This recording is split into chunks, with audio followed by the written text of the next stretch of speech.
check អូខេសូមស្វាគមន៍មកកាន់រៀននិយាយ podcast ហើយនេះគឺជា episode ទី1ដែលខ្ញុំចាប់ផ្ដើមបង្កើត podcast រៀននិយាយនឹងឡើងមកដោយសារតែខ្ញុំចង់រៀននិយាយអញ្ចឹង podcast នេះចំណងជើងឈ្មោះ podcast ហ្នឹងគឺរៀននិយាយដោយសារតែខ្ញុំចង់រៀននិយាយអូខេមិនថានិយាយអំពី topic អីក៏ដោយខ្ញុំនឹងចាប់ផ្ដើមស្វែងរក topic មួយហើយដើម្បីនិយាយ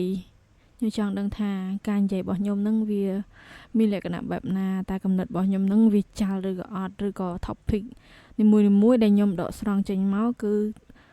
តែងតែផ្ដល់ផលប្រយោជន៍ឲ្យអ្នកទាំងអស់គ្នាហើយនឹងខ្ញុំរៀនខ្លួនឯងផងដែរអញ្ចឹងទាំងអស់ហ្នឹងសុទ្ធតែខ្ញុំធ្លាប់បានអានធ្លាប់បានឃើញធ្លាប់បានរៀន topic ទាំងអស់ហ្នឹងហើយខ្ញុំយកវាទៅស្រាវជ្រាវបន្ថែមទៀតដើម្បីឲ្យវាកាន់តែមានការក្បោះក្បាយស៊ីជម្រៅយល់កាន់តែច្រើនអញ្ចឹងដោយសារតែនេះគឺជា episode ដំបូងអញ្ចឹងហើយប្រហែលជាខ្ញុំអត់តន់ចេះនិយាយឲ្យវាទៅ smooth ទេដោយសារតែខ្ញុំរៀននិយាយដូចគ្នាអញ្ចឹងខ្ញុំសង្ឃឹមថាបន្ទាប់ពី episode ក្រោយៗទៅទៀតខ្ញុំកាន់តែរីកចម្រើនក្នុងការនិយាយគំនិតរបស់ខ្ញុំកាន់តែមានច្រើនការលើកដាក់សំឡេងអីជាដើមហើយអញ្ចឹងថ្ងៃនេះដើម្បីចាប់ផ្ដើម podcast របស់យើងរៀននិយាយហ្នឹងគឺខ្ញុំចាប់ផ្ដើមពី how to start របៀបនៃការចាប់ផ្ដើម how to start ហ្នឹងមិនថាចាប់ផ្ដើមរៀនអ្វីមួយទេថារៀនជំនាញរៀនភ្លេង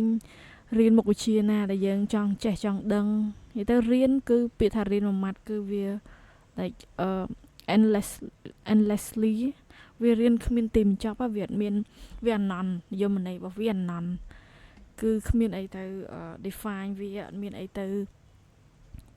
បកស្រាយថាពាក្យថារៀនហ្នឹងគឺជាអីមួយឲ្យប្រកាសទេគ្រាន់តែដឹងថាដើម្បីដែលយើងចង់ចេះអីមួយគឺយើងត្រូវតែរៀនហ្នឹងឯងហើយអារៀនហ្នឹងគឺជាការបញ្ចេញសកម្មភាពទាំងអស់ហ្នឹងក្នុងការស្ដាប់ក្នុងការអានក្នុងការមើលក្នុងការអនុវត្តក្នុងការទៅរៀននៅក្នុងថ្នាក់រៀនខ្លួនឯងអាហ្នឹងគឺជាចំណេះដឹងដែលយើងបានមកពីការដែលយើងចង់ចេះហ្នឹងហើយយើងត្រូវតែរៀនហ្នឹងអញ្ចឹងតាមខ្ញុំអញ្ចឹងខ្ញុំសូមdisclaimer មុននឹងខ្ញុំចាប់ផ្ដើមនិយាយទាំងអស់ហ្នឹងខាងលោវាមានការឆ្កំឆ្គងឬក៏មិនសមរម្យឬក៏អត់ត្រូវកន្លែងណាមួយក្នុងការនិយាយស្ដីមិនមែនមានន័យថាខ្ញុំនិយាយហ្នឹងត្រូវទាំងអស់ទេព្រោះអីអានេះគ្រាន់តែជា podcast របស់ខ្ញុំដែលខ្ញុំចង់ចែកម្លែកក្នុងការគិតរបស់ខ្ញុំការគិតរបស់ខ្ញុំផ្ទាល់មិនមែនមនុស្សគ្រប់គ្នាសុទ្ធតែមានការគិតដូចគ្នាទេมันមានផ្នត់គំនិតដូចគ្នាទាំងអស់ទេអញ្ចឹងមនុស្សម្នាក់គំនិត5គំនិត10អីចឹងទៅអញ្ចឹងមនុស្ស100នាក់គំនិត1000អញ្ចឹងដូចក្នុងសភៅមួយសភៅរបស់ខ្មែររបស់អ្នកនិពន្ធខ្មែរយើងមានចំណងជើងថាម៉ានខ្ញុំភ្លេចនេះដូចជាមនុស្សប្រហែលអ្នកគំនិត1000 100នាក់អីហើយចឹងអធិស្ឋានខ្ញុំអត់ច្បាស់ដែរដោយសារតែ podcast យើងដឹងហើយគឺនិយាយ real talk និយាយភ្លាមនិយាយផ្ទាល់ពេលខ្លះមាន script ប៉ុន្តែ script ហ្នឹងក៏មិនមានថាយើងនិយាយទាំងអស់នឹងអស់មកទេអញ្ចឹងមិនមែនន័យថាយើងមានកម្រងទាំងអស់ទេអញ្ចឹងយើងនិយាយអីមានការខុសអីអត់កាត់ទេវាជា raw real ហ្មងអូខេអញ្ចឹងបកមក topic យើងវិញថ្ងៃហ្នឹងខ្ញុំចង់និយាយអំពី how to start របៀបចាប់ផ្ដើមដូចខ្ញុំឥឡូវហ្នឹងឧទាហរណ៍ជាក់ស្ដែងតែម្ដងគឺកំពុងចាប់ផ្ដើមអញ្ចឹងខ្ញុំនិយាយពីគោលបំណងដែលខ្ញុំចង់បង្កើតpodcast រៀននិយាយហ្នឹងមកគឺខ្ញុំចង់រៀននិយាយហ្នឹងហើយអត់មានអីជាអាចកំបាំងអីទេហើយ episode ដែលខ្ញុំនឹកឃើញដំបូងគឺរបៀបនៃការចាប់ផ្ដើមហ្នឹងហ្មងរបៀបនៃការចាប់ផ្ដើមរបស់ខ្ញុំហ្នឹងគឺអត់មានអីវែងឆ្ងាយទេឃើញតែយើងនិយាយហ្នឹងគិតថាខ្ញុំបង្កើតនឹកឃើញបង្កើតភ្លាមអត់ទេអាការដែលខ្ញុំចង់និយាយខ្ញុំរៀននិយាយហ្នឹងខ្ញុំចង់ចេះនិយាយហ្នឹងខ្ញុំមានគំនិតហ្នឹងយូរណាស់ហើយគ្រាន់តែថាខ្ញុំអត់បានចាប់ផ្ដើមអនុវត្តសកម្មភាពទៅលើវាអញ្ចឹងវានៅតែកប់នៅក្នុងការគិតរបស់ខ្ញុំរហូតច្រើនឆ្នាំដែរខ្ញុំចង់ធ្វើហ្នឹងច្រើនឆ្នាំដែរតែវាមិនច្បាស់ណាអ្វីដែលយើងចង់ធ្វើហ្នឹងមិនច្បាស់ថាយើងចង់ធ្វើ podcast ហ្នឹងមកទេតែយើងចេះតែវង្វេងណាដឹងតែចង់ធ្វើអីមួយចង់បញ្ចេញគំនិតដូចយើងសរសេរ essay អញ្ចឹងយើងសរសេរ writing យើងតែងសេចក្តីអីចឹងដំបូង បើសិនជាគេឲ្យប្រធានបទមកយើងអាចស្វែងរកបានណាយើងអាចស្វែងរកគំនិតតាក់ទងមួយប្រធានបទនឹងបានប៉ុន្តែបើសិនជាយកខ្ញុំវិញជាក់ស្ដែងខ្ញុំវិញវាឃើញអារីនឹងវិញអត្តន័យនៅក្នុងប្រធានបទនឹងវិញអញ្ចឹងអត់តាន់ដឹងថាប្រធានបទគោលធំហ្នឹងដាក់ចំណងជើងអីទេខ្ញុំចេះតែ get lost ចេះតែទៅមុខអញ្ចឹងបើសិនជាយើងនៅតែព្យាយាមដើរទៅមុខរហូតយើងដោតខ្លួនឯងសង្ស័យខ្លួនឯងប៉ុន្តែយើងត្រូវតែបញ្ចេញសកម្មភាពរក្សាការគិតរបស់យើងនៅតែព្យាយាមគិតថាអីដែលយើងចង់ធ្វើហ្នឹងណារហូតដល់ថ្ងៃមួយវាផ្ដុំចូលគ្នាកំណត់ដែលយើងបានមកបន្តិចហ្នឹងផ្ដុំចូលគ្នាបានរូបរួមគ្នាយើងយកវាមករៀបថាសរុបមកអាហ្នឹងវាកើតជា topic អីមួយវាកើតទៅជាអីមួយអញ្ចឹងណាអញ្ចឹងខ្ញុំក៏សម្រេចចិត្តថាកំណត់របស់ខ្ញុំហ្នឹងខ្ញុំចង់ចេះនិយាយតែខ្ញុំចង់រៀននិយាយដំបូងខ្ញុំចង់រៀននិយាយហើយជាមួយមុខកាមេរ៉ាទៀតហើយដល់ខ្ញុំគិតបន្តមកទៀតថាខ្ញុំនៅរឿងខ្មាស់អៀនអត់តាន់ហ៊ានក្លាហាន 100% ក្នុងការនិយាយនៅមុខកាមេរ៉ាទេអញ្ចឹងហើយខ្ញុំក៏សម្រេចចិត្តថាអូខេអញ្ចឹងបើអត់ហ៊ាននិយាយនៅមុខកាមេរ៉ាយើងរៀននិយាយដូច voice over ប៉ុន្តែវាមិន voice over ទេវាគឺជាការនិយាយ podcast នឹងតែម្ដងអញ្ចឹងវាឆ្ងាយហើយនឹងគ្រាន់តែជាការប្រាប់ពីមូលហេតុផ្សេងតាក់ទងនឹង podcast របស់ខ្ញុំហ្នឹងហើយខ្ញុំក៏មិនសង្ឃឹមថាមានមនុស្សច្រើន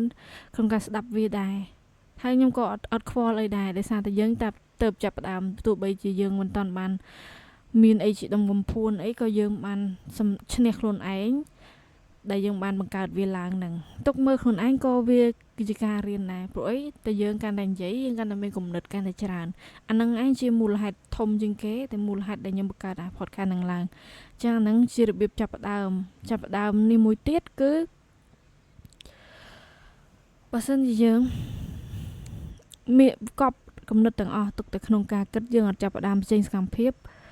យើងអត់គិតថាការសកម្មភាពទាំងអស់ហ្នឹងវាត្រូវតែ perfect ទេយើងចាប់ផ្ដើមពី0ចាប់ផ្ដើមពីជំហានទី1បើយើងចង់ឡើងដល់ជំហានទី10យើងអាចឈានម្ដង5ជំហានដល់លេខ5ហ្មងទេអញ្ចឹងអាហ្នឹងវាធ្វើឲ្យយើងមានផលវិបាកនៅតាមផ្លូវពេលខ្លះយើងអស់កម្លាំង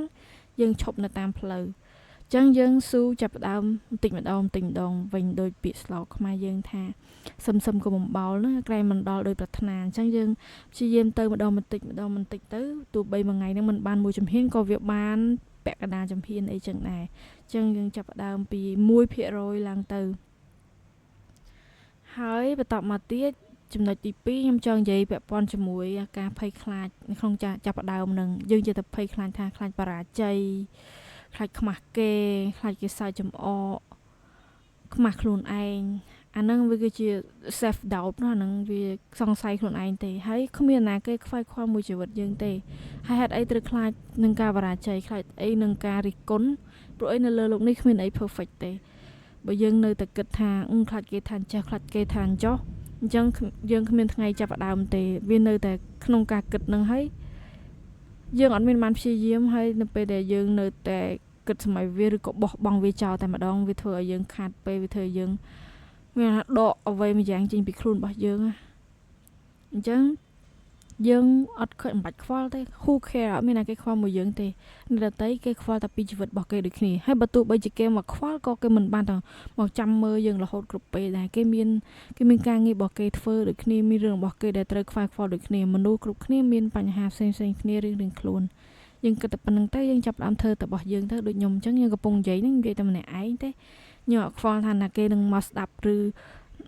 ណាគេនឹងមកចាច់ខ្ញុំអីអត់ខ្វល់ទេខ្ញុំខ្ញុំធ្វើវាចេញហើយចោលអ្នកទាំងអស់គ្នាហ្នឹងដែលថានេះហ្នឹងចង់ចាច់យើងអីហ្នឹងគាត់បានធ្វើអីខ្លះហើយរងហើយហ្នឹងអាហ្នឹងវាឈានមកដល់ការប្រៀបធៀបមួយទៀតដែរអញ្ចឹងយើងអត់មានចាំបាច់ត្រូវប្រៀបធៀបមួយណាគេទេយើងប្រៀបធៀបតែជាមួយខ្លួនយើងឥឡូវនឹងខ្លួនបច្ចុប្បន្នហ្នឹងជាមួយយើងអតីតរបស់យើងខ្លួនយើងដែរនៅអតីតកាលរបស់យើងនឹងជាមនុស្សបែបណាអញ្ចឹងយើងព្យាយាមកែខៃខ្លួនឯង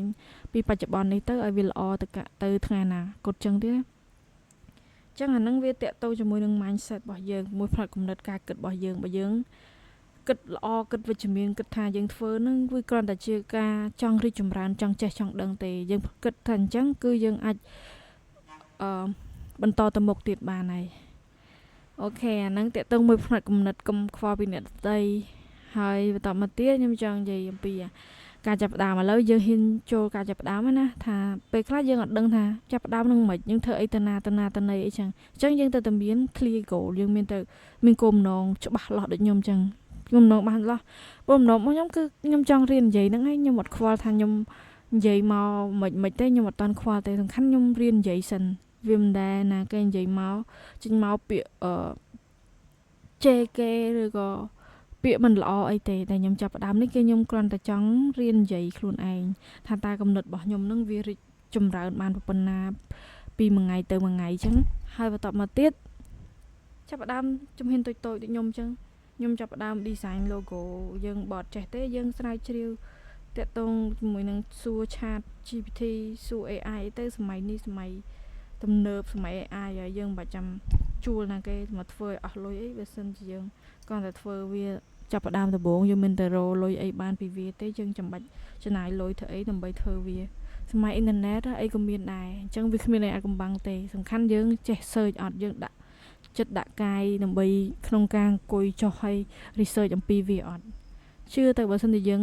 ទៅរកវានឹងមានណាស់តែយើងអត់ទៅរកវាតាអញ្ចឹងយើងទៅរកវាទៅបង្កើត logo ហើយអីគេទៀតយើងកុំគ្រាន់គិតអាធំគិតពីទូចទៅបង្កើត logo យើងចង់បាន podcast មួយយើងបង្កើត logo ហើយអីគេទៀតហើយបង្កើត channel មកកាត់ channel YouTube យើងមកបង្កើត Gmail ហើយបង្កើត channel YouTube ដាក់ឈ្មោះអីដែលយើងចង់ដាក់នឹងមក upload profile នឹងចូល pub ហើយបន្តមកទៀតចូលមើល Canva ចូលមើលwebsite free ដែលយើងចង់ថារូបយើងនឹងដាក់ពីលើ podcast នឹងយើងចង់បានជារបៀបម៉េចឲ្យវាមាន audio load អីដូចគេចឹងស្រាវជ្រាវមកហើយដាក់មកផ្ទាំងហ្នឹងគឺប្រើបានរហូតលុះត្រាតែអ្នកទាំងអស់គ្នាចង់បដូរ style បដូរអីអាហ្នឹងយើងព្យាយាម research វាបន្តិចម្ដងចង់ដូរចឹងទៅតែបើអត់ទេយើងដាក់តែធ្វើតែមួយហ្នឹងហើយគឺដាក់រហូត podcast ព្រោះអីគេផ្ដោតទៅលើតែសំឡេងទេព្រោះអីខ្ញុំជា audio podcast តែខ្ញុំអត់តាន់ដឹងថាថ្ងៃទៅមុខទៀតខ្ញុំមានវីដេអូជាវីដេអូ podcast អីខ្ញុំអត់តាន់ដឹងទេអញ្ចឹងខ្ញុំព្យាយាមម្ដងបន្តិចខ្ញុំអត់ហក់លោតទៅនិយាយវីដេអូហ្មងនិយាយកាំងដោយសារតែខ្មាស់អៀងកាមេរ៉ាផងអីផងអត់មានបានអីទេអញ្ចឹងខ្ញុំចាប់ផ្ដើមពី audio នេះខ្ញុំគិតថាវាជា it's a good start for ខ្ញុំអូខេហើយកុំខ្វល់និយាយទៅបើសិនជានិយាយមកដូចខ្ញុំអញ្ចឹងនេះអីឬក៏គ្មានគំនិតគ្មានអីចេះតែនិយាយទៅមុខទៅហើយខ្ញុំចង់អូខេចំណុចចុងក្រោយគេអាន start ហើយហ្នឹងគឺធ្វើសកម្មភាពហ្នឹងតាមពិតទៅខ្ញុំនិយាយអស់ហើយខ្ញុំដូចខ្ញុំវាអត់តបាន script អីវាស្រួលអញ្ចឹងនិយាយទៅវាដូចតល់អីតិចឬក៏វាក្លាប់កាប់ផ្ងាលក្ខណៈត្រឡប់ត្រលិនអីចឹងណាហើយបើមួយទៀតបើសិនជាចង់កាន់តែធ្វើឲ្យខ្លួនឯងមាន discipline មានវិន័យប្រកាសថា podcast របស់យើងនឹងចេញរហូតដាក់challenge ខ្លួនឯងទៅបើយើងហ៊ាន dare to challenge ខ្លួនឯងថាមួយថ្ងៃយើងទៅធ្វើបានមួយអាទិត្យធ្វើបាន7ឬក៏មួយអាទិត្យធ្វើបានតែ3ក៏បានអីក៏បានអាហ្នឹងវាធ្វើឲ្យវា consistency ហ្នឹងការដាក់វិន័យលើខ្លួនឯងអូខេអញ្ចឹងតែប៉ុណ្្នឹងឯងខ្ញុំទើបតែចាប់ផ្ដើមទេហើយខ្ញុំខ្ញុំនៅតែសង្ឃឹមខ្លួនឯងថានឹងថ្ងៃទៅមុខឬក៏អេពីសូតបន្តទៅទៀតខ្ញុំមានអីនិយាយកាន់តែច្រើនជាងនឹងទៅទៀតហើយល្អជាងនឹងទៅទៀតខ្ញុំសង្ឃឹមថានឹងអញ្ចឹងអូខេអញ្ចឹងតែប៉ុណ្្នឹងឯងអានេះអេពីសូតដំបូងនិយាយរៀងយូរតិចហើយគ្រាន់តែការណែនាំខ្លួនរៀងអស់ពាក់កណ្ដាលលើហើយអូខេអញ្ចឹង podcast រៀននិយាយគឺមានតែប៉ុណ្្នឹងទេបាយអូខ្ញុំកុំភ្លេចជួយ subscribe ផងបើសិនជាអ្នកដែលបានលឺហើយយើងព្យាយាមជួយគ្នាទៅ support គ្នាទៅវិញទៅមកទៅព្រោះឲ្យយើងជាមនុស្សដូចគ្នាកើតមកយើងចង់តែធ្វើល្អតែយើងអត់ត្រូវការសត្រូវអីទេយើងចង់បង្កើតមិត្តអញ្ចឹងកុំភ្លេចជួយ like subscribe follow គ្នាម្នាក់មួយដើម្បី